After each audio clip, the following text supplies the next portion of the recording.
warahmatullahi wabarakatuh. Saya di sini akan mempresentasikan makalah saya yang berjudul Sholat Fardu untuk memenuhi tugas ilmu fikih. Adapun rumusan masalahnya ada 4. Yang pertama, apa pengertian sholat fardu? Yang kedua, apa saja syarat-syarat sholat fardu? Yang ketiga, bagaimana rukun-rukun sholat fardu? Dan yang terakhir, hal-hal yang membatalkan sholat fardu. Baik, pembahasan yang pertama tentang pengertian sholat. Secara bahasa, sholat berasal dari bahasa Arab, yaitu as-sholatu, jamaknya as-sholawatu, yang berarti berdoa. Sedangkan secara istilah, sholat bermakna serangkaian kegiatan ibadah khusus atau tertentu yang diawali atau dimulai dari takbiratul ihram dan diakhiri dengan salam. Adapun pengertian sholat fardu itu sendiri yaitu sholat yang diwajibkan untuk mengerjakannya. Hukumnya yaitu fardu ain. Adapun dalam satu hari sholat fardu ada 5 waktu yang berbeda dan berjumlah 17 rakaat. Yaitu antaranya sholat subuh yaitu 2 rakaat, sholat duhur 4 rakaat, sholat asar 4 rakaat, sholat maghrib 3 rakaat, dan sholat isya 4 rakaat. Baik, pembahasan yang kedua yaitu tentang syarat-syarat sholat fardu. Syarat-syarat sholat fardu yang harus dipenuhi oleh seseorang yang hendak melaksanakannya dengan ketentuan apabila meninggalkan salah satu syarat di antara syarat tersebut maka sholatnya batal atau tidak sah.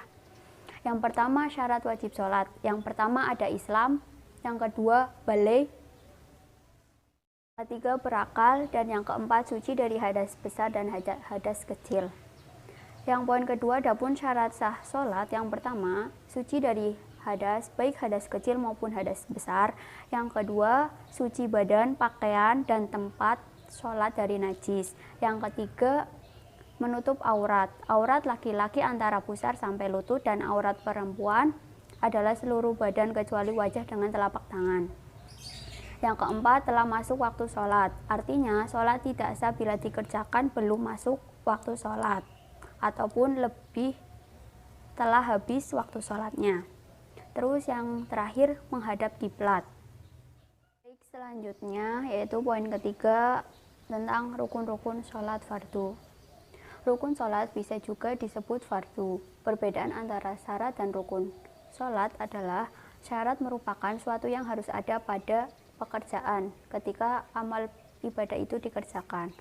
Sedangkan pengertian rukun adalah sesuatu yang harus ada pada suatu amal ibadah pada waktu pelaksanaan suatu amal ibadah tersebut. Baik, adapun rukun-rukun sholat dalam kitab Fathul Qorib ada 18. Yang pertama niat, yang kedua berdiri jika mampu, yang ketiga takbiratul ihram, yang keempat membaca surat Al-Fatihah dari Bismillahirrahmanirrahim, yang kelima ruku, yang keenam tumakninah saat ruku, yang ketujuh bangkit dari ruku, kemudian iktidal, yang ke-8 tumakninah saat iktidal, yang ke-9 sujud, yang ke-10 tumakninah saat sujud, yang ke-11 duduk di antara dua sujud, yang ke-12 yaitu tumakninah saat duduk di antara dua sujud, yang ke-13 duduk tasyahud, yang ke-14 membaca tasyahud akhir di dalamnya, dan yang ke-15 membaca sholawat dan salam untuk Nabi saat tasyahud akhir, yang ke-16 mengucapkan salam yang pertama, yang ke-17 mengucapkan salam yang kedua, kemudian niat keluar dari sholat, yang ke-18 yaitu melaksanakan rukun-rukun sholat secara tertib. Atau yang terakhir yaitu poin keempat, hal-hal yang membatalkan sholat fardu. Perkara yang membatalkan sholat fardu ada 14. Yang pertama, berhadas seperti kencing atau buang air besar.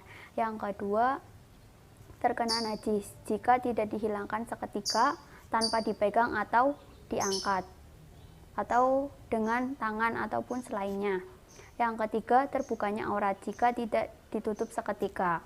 Yang keempat, mengucap 2 huruf atau 1 huruf yang dapat dipahami dan mengandung arti serta disengaja seperti ki sama dengan yaitu jaga olehmu kata-kata di luar sholat. Yang kelima, mengerjakan sesuatu yang membatalkan puasa dengan sengaja seperti makan, minum saat sholat. Yang keenam, makan yang banyak sekalipun lupa. Yang ketujuh, bergerak dengan 3 gerakan berturut-turut sekalipun lupa. Yang kedelapan, melompat yang jauh atau bergerak seluruh anggota atau sebagian besar dari badan yang tidak diperhatikan atau diperlukan. Yang ke-9, memukul dengan keras. Yang ke-10, menambah rukun fi'li dengan sengaja seperti menambah rakaat sholat. Yang ke-11, mendahului imam dengan ruku fi'li dengan sengaja. Yang ke-12, tertinggal oleh imam dengan 2 rukun fi'li tanpa udzur. Yang ke-13, niat yang membatalkan sholat. Terakhir atau yang ke-14 yaitu berniat akan membatalkan sholat. Menangguhkan membatalkan sholat dengan sesuatu seperti apabila saudaraku datang, aku akan batalkan sholat ini, dan merasa ragu-ragu dalam melakukannya atau membatalkannya. Sekian presentasi dari saya. Apabila ada kekurangan, mohon dimaafkan. Billahi taufiq wal hidayah. Wassalamualaikum warahmatullahi wabarakatuh.